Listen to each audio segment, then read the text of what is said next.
Hello दोस्तों and welcome to शक्ति summits podcast. आज हम बात करने वाले हैं मिलेनियल्स के मैरिज माइंडसेट के बारे में। और आप सबने नोटिस किया ही होगा कि मैरिज को लेकर यंग जनरेशन में एक मेजर शिफ्ट दिखाई दे रहा है।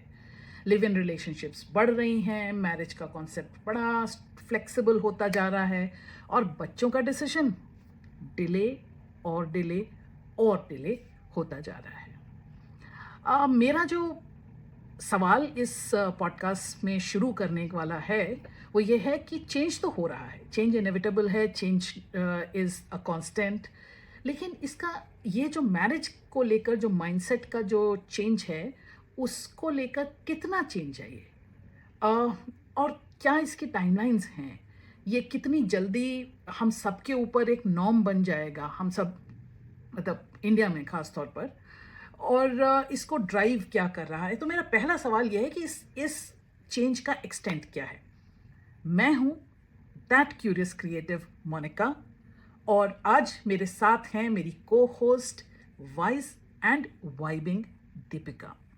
दीपिका, मेरा पहला सवाल आप ही के लिए है कि ये चेंज कितना फैला हुआ है। हाय मोनिका और दर्शकों को भी मेरी नमस्ते। सवाल बहुत ही पेचीदा है कि इस चेंज का एक्सटेंट क्या है और टाइमलाइंस क्या हैं। तो टाइमलाइंस की अगर मैं बात करूं मोनिका, तो टाइमलाइंस अगर हमारे पुराने वेदों के हिसाब से चलें तो 25 साल तक हम ब्रह्मचर्य का पालन करते हैं, 25 से 50 तक हमें गृहस्थ आश्रम का पालन करना होता है और 50 से 75 वानप्रस्थ, और 75 के बाद अगर हम बात करें तो हमें सन्यासी हो जाना चाहिए। पर करंट सिनेरियो में जब मिलेनियल्स जो हैं इन टाइमलाइंस को फॉलो ही नहीं कर रहे हैं तो उसका इम्पैक्ट पूरी सोसाइटी पे पड़ रहा है, हमारी जनरेशन पे पड़ रहा है।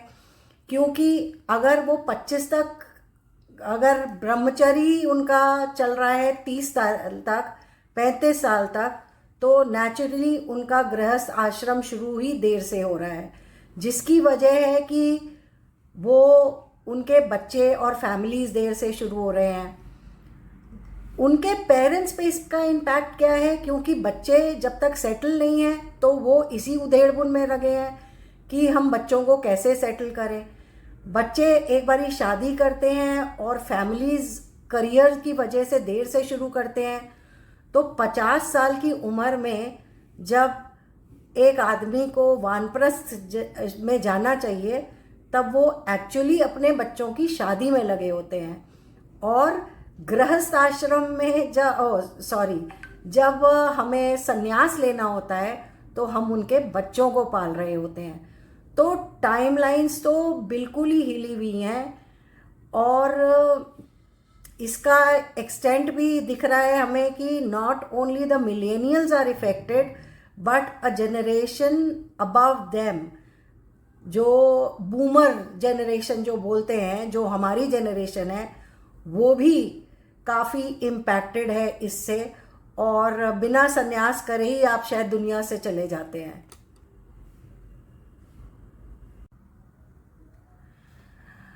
मोनिका, अब हमें ये दूसरे सवाल पे लाता है कि इस चेंज की हमें क्या कीमत चुकानी पड़ रही है, और अगर हम ना चेंज करें तो हमें क्या कीमत चुकानी पड़ रही है। दोनों ही केसेस में मतलब हमें कीमत तो चुकानी ही पड़ रही है। अब ये देखना है कि दोनों में क्या क्या फ़र्क है। सही बात कह रहे हैं दीपिका कि चेंज की कीमत तो होती ही है। अब किसको चुकानी पड़ेगी कीमत, ये सोचने वाली बात है।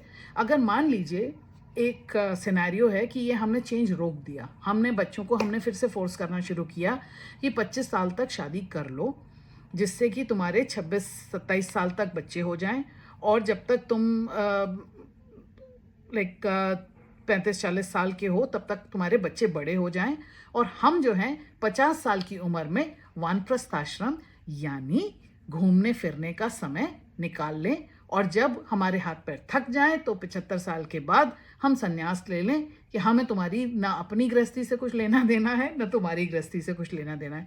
अब कॉस्ट, ये तो कॉस्ट हुआ पिछली जनरेशन का। कॉस्ट जो यंग जनरेशन पे करेगी, अब आप सोचिए कि इस समय 36 साल से लेके और 42 साल के बीच में मेनोपॉज शुरू हो जाता है, पेरीमेनोपॉज। यानी कि आपका जो फर्टिलिटी है, फीमेल फर्टिलिटी है, वो श्रिंक हो रही है।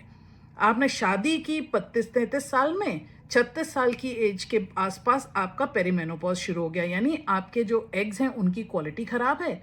आप, हो सकता है आपका पार्टनर भी थोड़ा सा, उसकी एज ज़्यादा है, लाइफस्टाइल और वो सब के चलते उसका जो स्पर्म्स हैं उनकी क्वालिटी ख़राब है। तो जो बच्चा जो बन रहा है उसकी उसको तकलीफ़ें हो सकती हैं। तो एक कॉस्ट ये भी हो गया, तो पिछली जनरेशन का कॉस्ट, फिर उसके बाद the quality of eggs and sperms, इनका कॉस्ट। फिर आ जाता है कि अच्छा नहीं, कोई बात नहीं, हम बाद में कर लेंगे बच्चा, तो हम जब जवान हैं तभी हम अपने एग्स फ्रीज़ कर देंगे। ठीक है, हम 25 साल से पहले की एज में अपने एग्स और स्पर्म्स और हम सब फ्रीज़ कर लिया, तब हमने आर्टिफिशियल उससे हम बच्चा पैदा कर लेंगे, सरोगेसी में पैसा लगा देंगे, ये कर लेंगे, वो कर लेंगे, हम किसी तरह से जुगाड़ टुगाड़ कर ही लेंगे। ठीक है, वन ऑफ उसमें ये कॉस्ट मान लिया जा सकता है, ये नॉर्म नहीं बन सकता। अगर ये नॉर्म बना तो पूरी सोसाइटी को और दूसरे तरह के कॉस्ट पे करने पड़ सकते हैं। तो कॉस्ट की कोई लिमिट नहीं है जो हमें पे करना पड़ेगा अगर हम इस चेंज को पुश करते हैं। लेकिन अगर हम चेंज को रेजिस्ट करते हैं तो हमें क्या कॉस्ट पे करना पड़ेगा। अब आप सोचिए कि हमने फोर्स कर दिया बच्चों को, बहुत यंग हैं, आप शादी कर लो। अब वो बच्चा जिसका अभी करियर स्टेबलाइज नहीं हुआ है, तो अगर करियर स्टेबलाइज नहीं हुआ है तो उसको वो फाइनेंशियली आपके ऊपर डिपेंडेंट हो जाएगा। तो अगर वो बच्चा आपके ऊपर फाइनेंशियली डिपेंडेंट होगा तो वो भी कॉस्ट जो है वो पिछली जनरेशन के ऊपर आएगा। तो ये ना बड़ा ही कनंड्रम ही है। कनंड्रम वो होता है जिसका कोई ऐसी प्रॉब्लम जिसका कोई सही जवाब नहीं है। लेकिन अवेयरनेस जो है, कॉस्ट की अवेयरनेस लेकर, और बड़ी होलिस्टिक अवेयरनेस है जो मैं इस समय टेबल पर लेकर आ रही हूँ, like which I am sharing right now. And शायद ये सारे एलिमेंट्स के बारे में सोचने से हमारा आगे के डिसीजन मेकिंग जो है वो थोड़ी बेटर हो सके। मोनिका, सवाल तो आपका बहुत ही अच्छा है, पर जवाब इसका मेरा बहुत ही छोटा है कि एज पेरेंट्स हमें अपने बच्चों को पूरी तरह सपोर्ट उनके डिसीजन में करना पड़ेगा और करना चाहिए, क्योंकि उनकी अपने रीजंस हैं, अपने लॉजिक है जिसकी वजह से उन्होंने ये सब काम डिले किया है। तो हम उनको इस तरह से सपोर्ट कर सकते हैं कि हम अपनी हेल्थ को ठीक रखें और हम उनके बच्चों को ताकि अच्छे से उनको सपोर्ट कर सकें, उनकी हेल्प कर सकें, ताकि वो अपने करियर और घर दोनों पे फोकस कर सकें, बच्चों पे अपब्रिंगिंग पे भी फोकस कर सकें। तो एंड आई थिंक जो लॉन्जिविटी बढ़ने का एक फ़ायदा इसमें हम लोगों को मिल रहा है कि अब जो मुझे याद आता है कि मेरे पेरेंट्स 60 इयर्स में काफ़ी उनकी थिंकिंग ओल्ड थी और उन्होंने अपने आप को बूढ़ा मान लिया था। तो ये आजकल की जनरेशन, जो हमारी जनरेशन है, वो थोड़ा अपनी हेल्थ कॉन्शियस हो गई है। उनका बाहर घूमने की वजह से आउटलुक थोड़ा चेंज हो गया है।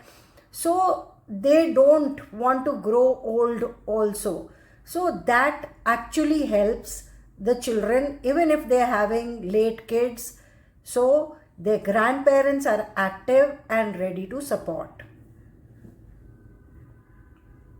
दीपिका, इसके एक्सटेंट की आपने बड़ी सही बात बोली कि ये जो चॉइसेस होती हैं, इंडिविजुअल्स की चॉइसेस, पूरी की पूरी सोसाइटी के लाइफस्टाइल को, ज़िंदगी के जीने के जो माइलस्टोन्स हैं उनको, उनके ऊपर असर डालती है।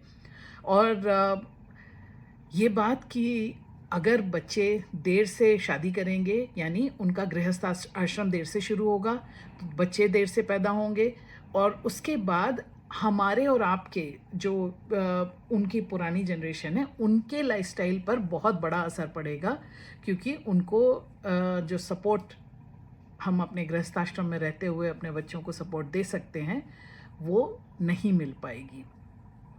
तो बेसिकली आप ये कह रही हैं कि बुढ़ापा खराब होगा सबका। तो ये बड़ी इम्पोर्टेंट बात है और इस पर हमें सोचने की ज़रूरत तो है डेफिनेटली। अच्छा दीपिका, आपके तो बच्चे इस एज के हैं जब उनकी शादियां हो रही हैं, उनके कंसीव करने के और वो वाले जो माइलस्टोन्स शुरू हो रहे हैं, तो इस उसमें आप मुझे ये बताइए कि आपसे, मुझसे और इन यंग जनरेशन से क्या एक्सपेक्टेड है। चेंज तो यही हो रहा है कि डिले तो ऑलरेडी हो चुका है। तो अब इसमें बेस्ट हम क्या कर सकते हैं जिससे कि ये चेंज हम ठीक से कंफर्टेबली राइड आउट कर सकें और ज़्यादा पूरे परिवार के सिस्टम पे जो है जो असर कम हो और सोसाइटी पे असर कम हो और जो इंडिविजुअल्स हैं वो भी एक सुख शांत समृद्ध जिंदगी जी सकें। तो हमें क्या करना चाहिए, ये मेरा सवाल आपसे है। मोनिका, एक और सवाल जो मैं आपसे पूछना चाहूँगी कि जब ये सब चेंज हो जाएंगे तो क्या सोसाइटी कैसी दिखेगी, इसके क्या आउटकम्स होंगे?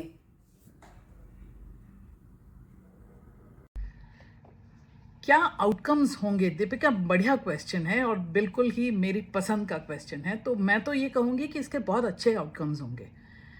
चेंज जो है धीरे धीरे हम सब लोगों की ज़िंदगी का, ये जो चेंज है वो ज़िंदगी का एक हिस्सा बन जाएगा।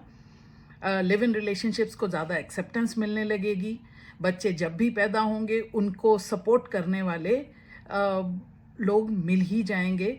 जैसा आपने जो बात कही ना वो मुझे बड़ी ही अच्छी लगी कि हमारे पेरेंट्स इस एज में काफ़ी बुज़ुर्ग हो चुके थे, तो और हम लोग काफ़ी यंग हैं। कैसे यंग हैं कि हम ज़्यादा ट्रैवल करते हैं, पढ़ते हैं, अपने आप को हम बुढ़ा मानने को तैयार ही नहीं हैं। तो ये बात जो है, ये ही चीज़ है, ये चीज़ जो है ये सबसे ज़्यादा अच्छी होने वाली है आने वाले समय में, कि जिन लोगों को जिस उम्र में वानप्रस्थ ले लेना चाहिए था उस उम्र में वो अभी गृहस्थ आश्रम को और ज़्यादा एंजॉय कर पाएंगे, thanks to medical science, thanks to all that development. खाना बेहतर खाने, हेल्थ की अंडरस्टैंडिंग को लेकर भी हमारे चेंजेस भी तो साथ में आएंगे। तो we will stay younger for longer, और वो बच्चों के जो बच्चे हैं उनको देखकर भी शायद हम ज़्यादा समय तक यंग महसूस करते रहें। तो एक तो अच्छा चेंज ये आएगा। दूसरा अच्छा चेंज ये आएगा कि एक्सेप्टेंस बढ़ जाएगी। लोग जैसे जैसे ज़्यादा बच्चे ऐसे डिसीजंस लेंगे वैसे वैसे उसकी वो नॉर्मलाइज होता जाएगा। तो लोगों को एग्जिस्ट करने के लिए बहुत जो कि यही आश्रम व्यवस्था है इसी में फंसे रहो, उससे भी इतर लोग ज़िंदगी जी लेंगे। मेडिकल साइंस लोगों को सपोर्ट करती रहेगी। बच्चे एग फ्रीज कर रहे हैं, स्पर्म्स फ्रीज कर रहे हैं, जब मन कर रहा है तब बच्चे पैदा कर रहे हैं। सरगेसी भी शायद नॉर्मलाइज हो जाए। तो दैट माइट उसके कुछ प्रॉब्लम्स भी होंगे, लेकिन मेरा बड़ा ही पॉजिटिव आउटलुक है इस बात को लेकर कि आने वाले समय में सबको खूब स्पेस मिलेगा अपने आप को एक्सप्रेस करने का और ज़िंदगी को अपनी तरह से डिज़ाइन करने का।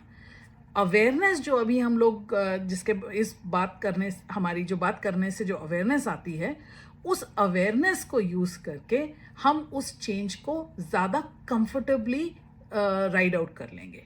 तो यही मुझे बेस्ट आउटकम्स समझ आ रहे हैं। Thank you Monica. और मुझे लगता है कि आज का डिस्कशन बहुत ही फ्रूटफुल होगा सबके लिए।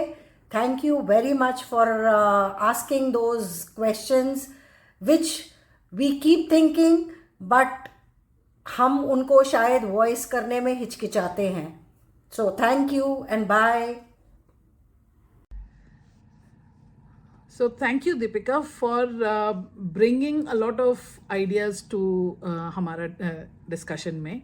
और इसकी एक जो सबसे छोटी समरी ये है कि ये जो चेंज है वो हम सब लोगों को और बेहतर ज़िंदगी जीने के लिए स्पेस बनाएगा, जिसमें बच्चे भी ज़्यादा अपना करियर भी, उनको सब कुछ, यू विल गेट एवरीथिंग, उनको सब कुछ मिलेगा, उनको करियर भी मिलेगा, उनको अपने बच्चे भी पैदा कर पाएंगे, वो शादियां भी करेंगे, और हम लोग भी उस यंग जनरेशन के साथ ज़्यादा समय तक ज़्यादा हेल्दी और ज़्यादा एनर्जेटिक ज़िंदगी जी पाएंगे।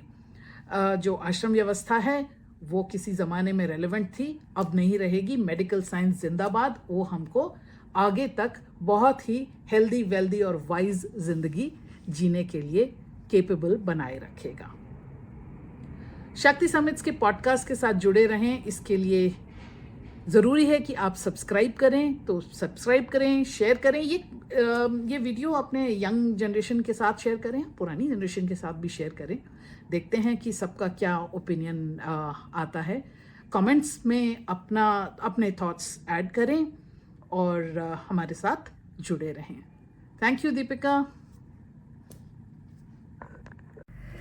Thank you Monica. और मुझे लगता है कि आज का डिस्कशन बहुत ही फ्रूटफुल होगा सबके लिए। Thank you very much for asking those questions which we keep thinking, but हम उनको शायद वॉइस करने में हिचकिचाते हैं।